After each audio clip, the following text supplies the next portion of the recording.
Faheem commando को पकड़ने के लिए भी एक जाल बिछाया जाता है। एक गैर मुहाजिर खातून जो भट्ट फैमिली से ताल्लुक रखती थी, उनको इंजेक्ट किया जाता है। खातून की फहीम कमांडो से किसी न किसी तरीके से दोस्ती करवाई जाती है, जो फहीम समेत दीगर मुहाजिर एक्टिविस्ट लड़कों की हमदर्दी हासिल करती है। कभी प्रेस कॉन्फ्रेंस में दावा करती है कि उसे पुलिस सर्च ऑपरेशन के दौरान बरहना किया गया और कभी कोई और तरीका।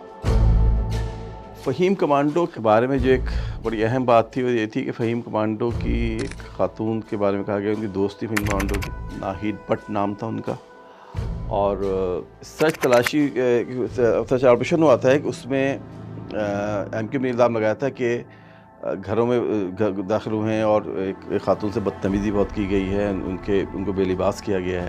तो उसके बाद फिर ये इनका खातून का नाम सामने आया और बाद में पता चला कि ये फ़हीम कमांडो की दोस्त थी।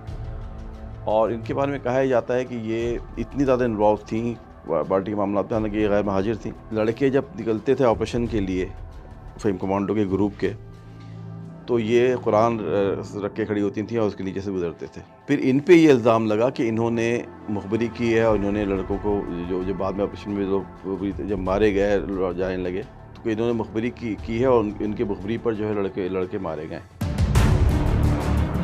MQ के मुताबिक इस खातून की वजह से ही ग्रुप के कई लड़के मारे गए। बहरहाल फहीम कमांडो को लंदन से नदीम नुसरत की कॉल आती है। ऑर्डर मिलता है कि भट्ट फैमिली की इस खातून को ठिकाने लगाया जाए, मगर शायद फहीम की मोहब्बत जाग जाती है और वो अपनी दोस्त को मारने से इनकार कर देता है। फिर कई कॉल्स आईं, मगर फहीम कमांडो की बंदूक खातून पर ना चली। नदीम नुसरत को ये इनकार बिल्कुल पसंद नहीं आया और वो पार्टी लीडर अल्ताफ हुसैन को बताता है कि भाई लड़का तो हाथ से निकल गया, और इस तरह फहीम अल्ताफ भाई के रडार पर आ जाता है।